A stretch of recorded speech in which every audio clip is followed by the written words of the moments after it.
Good morning students. Shri Ram PG college की zoology की online class में आपका स्वागत है। आज का हमारा टॉपिक है ड्रोसोफिला। तो ये टॉपिक बीएससी फर्स्ट ईयर का टॉपिक है। तो आइए शुरू करते हैं ड्रोसोफिला। सबसे पहले हम स्टडी करेंगे इसका क्लासिफिकेशन। क्लासिफिकेशन में फाइलम होता है संघ, आर्थ्रोपोडा, क्लास इंसेक्टा, इंसेक्ट है ये कीट है तो किस क्लास में आएगा? इंसेक्टा में। सब क्लास टेरिगोटा, टेरिगोटा कौन सी क्लास होती है? जिसके अंदर पंख पाए जाते हैं, ठीक है। फिर आता है ऑर्डर डायप्टेरा, जीनस ड्रोसोफिला। अब आ जाता है इसका कॉमन नेम। तो इसका कॉमन नेम है फ्रूट फ्लाई, फल मक्खी। तो जो फल मक्खी होती है उसी को क्या बोला जाता है? ड्रोसोफिला कहा जाता है। फल मक्खी इसका सामान्य भाषा में नाम है, लेकिन साइंटिफिक लैंग्वेज में इसको ड्रोसोफिला ही कहा जाता है। अब देखते हैं इसका हैबिटेट यानी कि स्वभाव और आवास। तो फल मक्खी यीस्ट फीडर है, यानी कि ये भोजन के रूप में किसको खाती है? यीस्ट को। यह कटे हुए फलों, मनुष्य द्वारा फेंके गए कचरे, शराब, केलों, किण्वित फलों आदि के आसपास पाई जाती है। ड्रोसोफिला का प्रयोगशाला में संवर्धन आसानी से किया जाता है। संवर्धन क्या चीज़ होती है? कल्चर। तो इसको आसानी से कल्चर किया जा सकता है। एक चौड़े मुंह की बोतल में केले का गूदा या सेब के टुकड़े रखकर इस बोतल को बगीचे में रखें तो हम देखेंगे कि कुछ समय बाद अनेक छोटी छोटी मक्खियाँ बोतल में इकट्ठी होने लगती हैं, और यह मक्खियाँ कौन सी होती हैं? फल मक्खियाँ। प्रयोगशाला में कृत्रिम भोजन यानी संवर्धन माध्यम तैयार कर एकत्रित की गई मक्खियों का संवर्धन भी किया जा सकता है। तो ये हो गया इसका स्वभाव और आवास। अब आ जाती है इसकी स्ट्रक्चर, संरचना। तो संरचना में देखने में ये घरेलू मक्खी के समान ही होती है। दिख रहा है आपको इमेज के अंदर? तो ये जैसी हमारी हाउस फ्लाई होती है घरेलू मक्खी, वैसी ही ड्रोसोफिला होती है। ड्रोसोफिला का परिमाप घरेलू मक्खी से कम होता है, यानी कि उससे थोड़ी छोटी होती है। यह लगभग 2 मिलीमीटर लंबी और इसका शरीर शीर्ष, वक्ष और उदर में विभेदित होता है। जितने भी कीट होते हैं उनका शरीर लगभग 3 भागों में बटा होता है, सिर, वक्ष और उदर, हेड, थोरैक्स और एब्डोमेन। लिंग पृथक होते हैं और लैंगिक द्विरूपता स्पष्ट होती है। तो मेल और फीमेल अलग अलग होते हैं। शीर्ष वक्ष के बराबर चौड़ा होता है, यानी कि हेड थोरैक्स के जितना ही चौड़ा होता है, और इस पर पार्श्व में 2 संयुक्त नेत्र पाए जाते हैं। शीर्ष पर एक जोड़ी पिच्छकी श्रृंगिका या प्ल्यूमोस एंटीनी पाई जाती है। ये पाए जाते हैं ना इमेज के अंदर, देखिए। तो ये है इसकी श्रृंगिका, एंटीनी बोलते हैं जिसको। मुखांग स्पंजी प्रकार के होते हैं। वक्ष चौड़ा और शूक रहित होता है। एक जोड़ी पंख, अगर पंख पाए जाते हैं। तो इसमें एक जोड़ी पंख पाए जाते हैं। पंख दिख रहे हैं ना आपको डायग्राम के अंदर? ये रहे। तो ये इसके पंख हैं, विंग्स हैं, लिख लीजिए WC।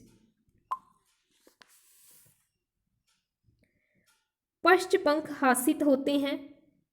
जो पश्च पंख हैं वो कैसे हैं? हासित हैं। वक्ष के नीचे 3 जोड़ी टांगें निकली होती हैं और प्रत्येक टांग कोक्सा, ट्रोकेंटर और फीमर टीबिया व 5 संधि युक्त टार्सस की बनी होती है। तो ये इसकी टांग की स्ट्रक्चर होती है। नर ड्रोसोफिला के प्रथम जोड़ी टांग के टार्सस पर लिंग कंगा पाया जाता है। सेक्स कॉम पाया जाता है। किसमें पाया जाता है? मेल ड्रोसोफिला के अंदर, जो इसको आइडेंटिफाई करने का एक तरीका है। आइडेंटिफाई करना यानी कि पहचान करना मेल और फीमेल की। तो जिसमें ये लिंग कंगा पाया जाता है वो मेल, जिसमें नहीं पाया जाता वो फीमेल। इसके उदर में गहरे रंग की पट्टिकाएं पाई जाती हैं। नर ड्रोसोफिला का उदर गोल होता है और गहरे काले रंग का दिखाई देता है। तो उदर क्या चीज़ है? ये चीज़ होती है उधर, ठीक है, एब्डोमेन। ये इसे शो कर लिया। नर प्राणी के उदर में 5 खंड दिखाई देते हैं और फीमेल ड्रोसोफिला के उदर का पश्च सिरा कैसा होता है? नुकीला होता है।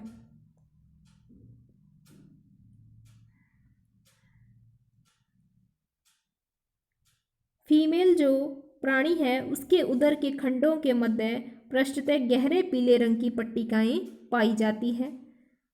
फीमेल की उदर का पश्च सिरा नर प्राणी के उदर की अपेक्षा हल्के रंग का होता है। मेल के अंदर तो काला सा था और फीमेल का थोड़ा लाइट कलर में होगा। नर मक्खी में बाह्य जनन अंग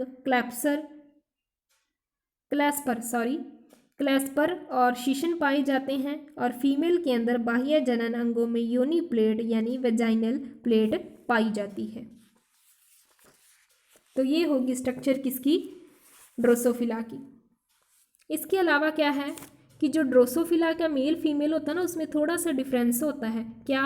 मेल तो छोटे होते हैं, फीमेल बड़ी होती है। और मेल का जो उदर का पश्च भाग था वो गोल था और काले रंग का था, और फीमेल का कैसा था? नुकीला था और हल्के रंग था। मेल का जो उदर था उसमें 5 खंड थे और फीमेल वाले में कितने थे? 7 खंड होंगे। मेल के अंदर लिंग कंगी थी पाई जाती और फीमेल के अंदर वो लिंग कंगी नहीं पाई जाती। मेल के अंदर जो जनन अंग थे वो क्लैस्पर और शीशन था और फीमेल के अंदर कौन सा था? योनि प्लेट। तो ये डिफरेंस होता है मेल और फीमेल के अंदर। अब आ जाता है इसका लाइफ साइकिल। लाइफ साइकिल होता है जीवन चक्र, सबसे इंपॉर्टेंट होता है लाइफ साइकिल। तो लाइफ साइकिल के अंदर ड्रोसोफिला मक्खी का संपूर्ण जीवन चक्र लगभग 11 दिनों में पूरा हो जाता है। यह मक्खी अंड प्रजक होती है, ओविपेरस, यानी कि ये अंडे देती है और निषेचन आंतरिक होता है, बॉडी के अंदर होता है। तो ड्रोसोफिला के जीवन चक्र की 4 अवस्थाएं होती है, 4 स्टेज होती हैं। तो वो कौन कौन सी है? Egg, larva, pupa, adult. Adult होता है वयस्क। तो ये 4 अवस्थाएं पाई जाती हैं इसके पूरे जीवन काल में। अब हमें इन स्टेज का डीपली अध्ययन करना है। तो सबसे पहले हम देखेंगे एग। निषेचन के बाद मादा मक्खी निषेचित अंडों का अंड निक्षेपण करती है। देखिए, निषेचन हुआ, फर्टिलाइजेशन हुआ, आंतरिक होता है शरीर के अंदर। तो उसके बाद क्या होगा? जो फीमेल होती है वो अंड बनाना शुरू कर देती है, एग बनाना शुरू कर देती है। ड्रोसोफिला मक्खी के अंडे सफ़ेद रंग के होते हैं और इनके बाहरी कवच कोरियोन में 2 सूत्र निकले हुए रहते हैं। देखिए ये है, ये क्या है? एग है पूरा अपना, ठीक है। फिर इसमें से आपको दिखाई दे रहे होंगे ना ये 2 सूत्र निकले हुए, थ्रेड से निकले हुए। तो इनको क्या बोलते हैं? फिलामेंट्स कह सकते हैं या हॉर्न, जैसे 2 सींग होते हैं तो वैसे ये निकले हुए हैं और ये लगभग 0.5 मिलीमीटर का होता है और लगभग 24 घंटे के बाद अंड विस्फोटन द्वारा लार्वा बाहर निकल जाता है। तो 24 घंटे के बाद ये अंडा फट जाएगा और इसमें से क्या बाहर आ जाएगा? लार्वा। तो एग से दूसरी स्टेज क्या बन जाती है? लार्वा। तो ये है लार्वा। तो मक्खियों की लार्वा अवस्था मैगोट या ग्रब कहलाती है, यानी कि इसके लार्वा को क्या बोलते हैं? मैगोट या ग्रब कह सकते हैं। लार्वा 4.5 मिलीमीटर लंबा होता है और इसका रंग क्रीमिश होता है, क्रीम कलर का। लार्वा में स्पष्ट शीर्ष नहीं होता और न ही वक्षीय और उदरीय उपांग होते हैं। तो दिख रहा है आपको, ना तो इसका सिर है, ना इसके जो थोरैक्स है, ना एब्डोमेन, पूरी तरह से स्पष्ट तो नहीं है, एक ही जैसा दिखाई दे रहा है अपने को। फल मक्खी का लार्वा अत्यधिक सक्रिय और अधिक मात्रा में खाने वाला या महाशनी होता है, यानी कि ये बहुत ज़्यादा खाता है। लार्वा में 12 खंड होते हैं। सूक्ष्मदर्शी की सहायता से देखने पर इसकी आंतरिक संरचना दिखाई देती है। माइक्रोस्कोप के अंदर देखते हैं तो इसकी आंतरिक संरचना भी देख सकते हैं। इसमें वसाकाय, फैट बॉडीज, कुंडलित आंत्र या आंत्र होगी वो कुंडलित होगी, मैलपीगी नलिकाएं और जनन ग्रंथियां दिखाई देती हैं। मस्तिष्क लार ग्रंथियों के पृष्ठ होता है, यानी कि पृष्ठभाग पर स्थित होता है। लार्वा के परिवर्तन के दौरान 2 बार निर्मोचन होता है। निर्मोचन होता है मोल्टिंग होना, जैसे फर्स्ट इंस्टार सेकेंड इंस्टार, तो 2 बार निर्मोचन होता है। अंडे से स्फोटित लार्वा पहला इंस्टार होता है, यानी कि जब अंडे से लार्वा बना तो वो क्या कहलाता है, पहला इंस्टार। और लगभग 2 दिन बाद प्रथम निर्मोचन होता है और दूसरा इंस्टार बन जाता है। फिर 24 घंटे के बाद दूसरा इंस्टार फिर निर्मोचित होता है और तीसरा इंस्टार लार्वा में बदल जाता है। और तीसरे इंस्टार में सभी प्रमुख अंग बन जाते हैं। तो अंडे से लार्वा निकला तो पहला इंस्टार, फिर वो निर्मोचन करेगा तो दूसरा इंस्टार, और उसके बाद फिर से निर्मोचन करेगा तो तीसरा इंस्टार। और जो तीसरा इंस्टार होता है उसमें लगभग सभी अंग बनने लग जाते हैं या अंग बन जाते हैं। तो ये होगी लार्वा अवस्था। इमेज के अंदर देख लीजिए, ये लार्वा है, ग्रीन कलर का दिखाई दे रहा है।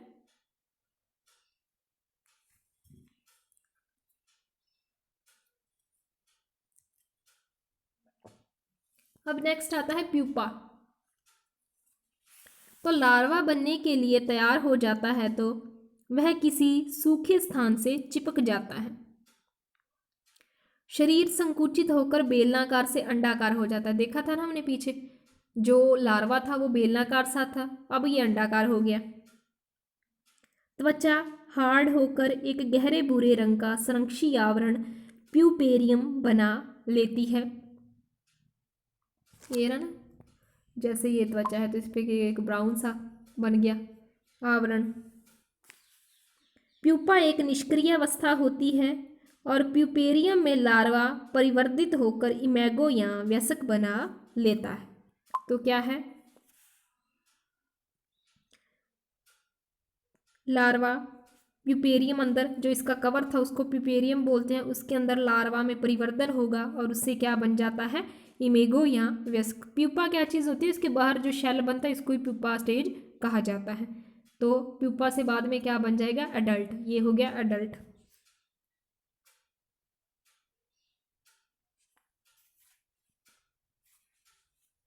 अडल्ट देख लिया ना हमने, पीछे इसकी स्टडी की थी जब स्ट्रक्चर में। तो शरीर अंग बन गए सारे, शरीर 3 भागों में बट गया, हेड, थोरैक्स और एब्डोमेन। ये हो गए इसके विंग्स, ये था एच, हेड, थोरैक्स, और ये इसका एब्डोमेन। ठीक है, इसकी टांगे बन गई, लेग्स बन गई। जो हेड है, हेड के ऊपर आइज पाई जाती हैं। टांगे कितनी है, 1 2 3 4 5 6, तो 3 जोड़ी टांगे पाई जाती हैं। तो ये हो गया अडल्ट बन जाता है, किससे बन जाता है, प्यूपा से।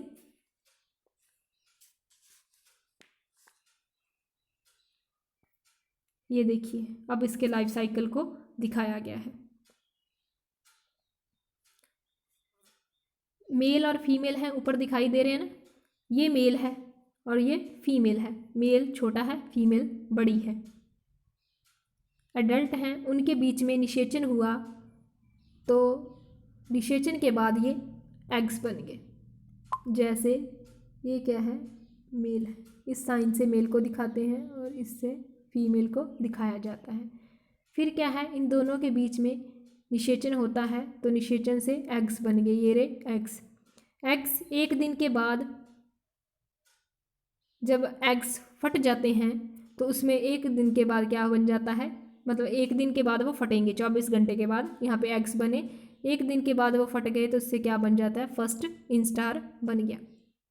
ये है अपने पास फर्स्ट इंस्टार लार्वा। फिर वो 1 दिन के बाद किस में बदल जाता है, सेकंड इंस्टार लार्वा में। दूसरी बार निर्मोचन होता ना।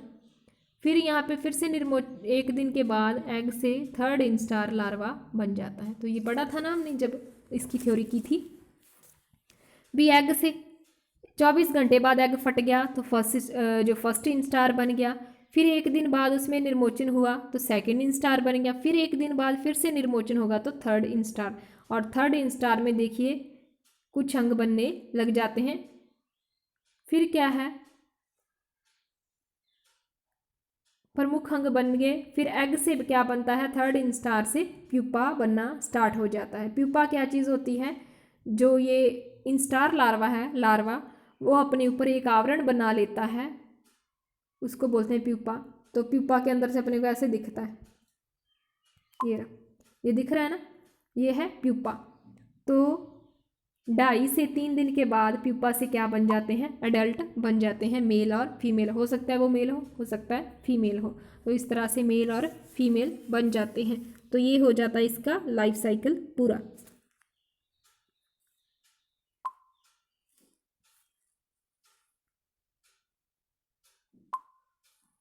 अब कहता है कि जो ड्रोसोफिला में है उसमें पूर्ण परिवर्तन कायांतरण होता है।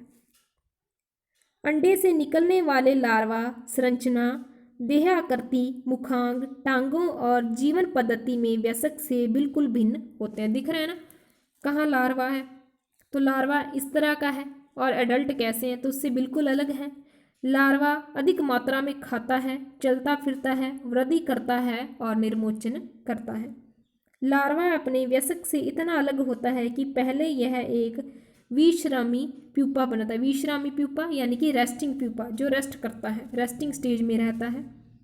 लार्वा से वयस्क में कायांतरण के दौरान आंतरिक परिवर्तन होते हैं, तो शरीर के अंदर परिवर्तन होते हैं।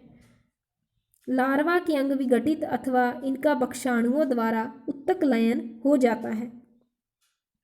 वयस्क अंग लार्वा की पूर्ण कीट मुकुल या डिस्क द्वारा बनते हैं। तो वयस्क जो लार्वा के अंग होते हैं वो विघटित होंगे और उसके बाद एडल्ट के अंग बनते हैं।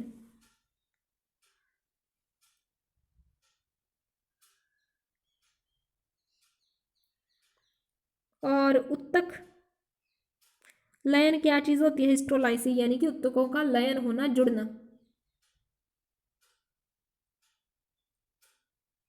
जिससे क्या हो जाते हैं, अंग बनते हैं।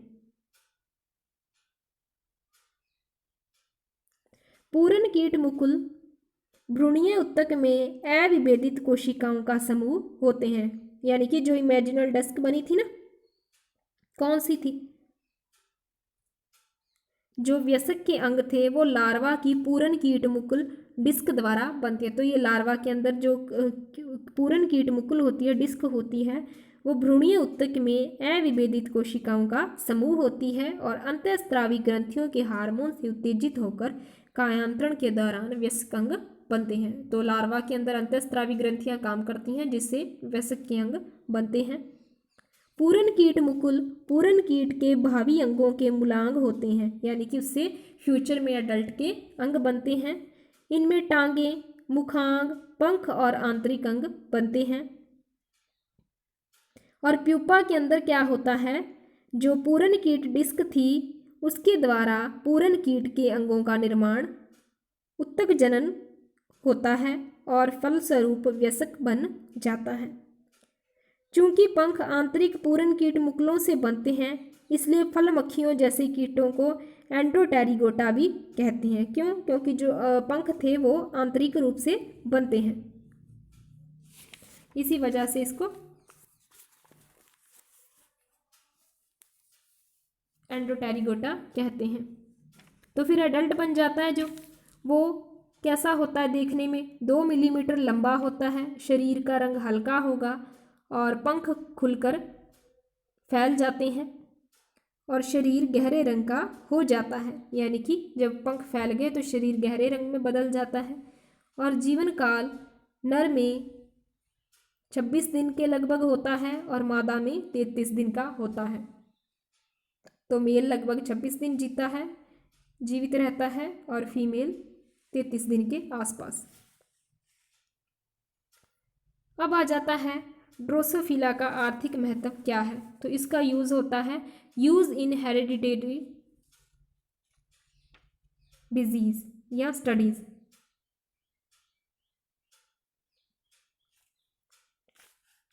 तो फल मक्खी की सहायता से अनुवांशिक प्रयोग सबसे पहले केसल ने किए थे। इसके बाद मॉर्गन ने ड्रोसोफिला को अनुवांशिक अध्ययनों के लिए विशेष रूप से चुना। तो इसका उपयोग किया जाता है अनुवांशिक अध्ययनों में, हेरिडिटेरी स्टडीज में। अनुवांशिक अध्ययनों के लिए फल मक्खी का प्रयोगात्मक पदार्थ के रूप में चयन निम्न गुणों के कारण किया जाता है। क्यों? ड्रोसोफिला साइज में छोटी होती है, इसी वजह से इसको स्टडी में चूज़ किया जाता है। दूसरा, इसका जीवन काल भी छोटा होता है, तो 11 दिन में लगभग कह देते हैं पूरा हो जाता है, और इसकी संतति की संख्या अधिक होती है। इसे प्रयोगशाला में संवर्धन सरलता से और कम खर्चे में हो जाता है, यानी कि इसको आसानी से कल्चर किया जा सकता है। इनकी कोशिकाओं में गुणसूत्रों की संख्या कम होती है, लगभग 4 जोड़ी होती है। तो गुणसूत्र कितने हैं? सिर्फ 4 जोड़ी। इसके लार्वा में उपस्थित लार गुणसूत्र कोशिकीय और आणविक अध्ययनों के लिए उपयोगी हैं। ड्रोसोफिला में कई उत्परिवर्तन ज्ञात हैं। नर ड्रोसोफिला की जनन कोशिकाओं में समजात गुणसूत्रों में जीन विनिमय नहीं होता, क्रॉसिंग ओवर नहीं होता, और आनुवंशिक अध्ययनों में काम आने वाले प्रयोग सरलता से किए जा सकते हैं। और तुलनात्मक अध्ययनों के लिए ड्रोसोफिला की कई प्रजातियां पाई जाती हैं। तो इसकी कई सारी स्पीशीज़ पाई जाती हैं, जिसकी वजह से इनका तुलनात्मक अध्ययन भी आसानी से किया जा सकता है। तो इसका यूज़ किस में होता है? आनुवंशिक अध्ययनों के लिए होता है। और क्यों चूज़ किया जाता है वो आपको बता ही दिया। इसका साइज छोटा होता है, संतति भी अधिक बनाती हैं, जीवन काल छोटा होता है, आसानी से इसको कल्चर किया जा सकता है। तो इसमें गुणसूत्र भी कम होते हैं, 4 ही होते हैं, तो इसी वजह से इसकी स्टडी करना आसान है। तो इसी के साथ हमारा आज का टॉपिक ड्रोसोफिला यहीं पर ख़त्म होता है। अगली क्लास में करेंगे नेक्स्ट टॉपिक। आज के लिए बस इतना ही। Thank you.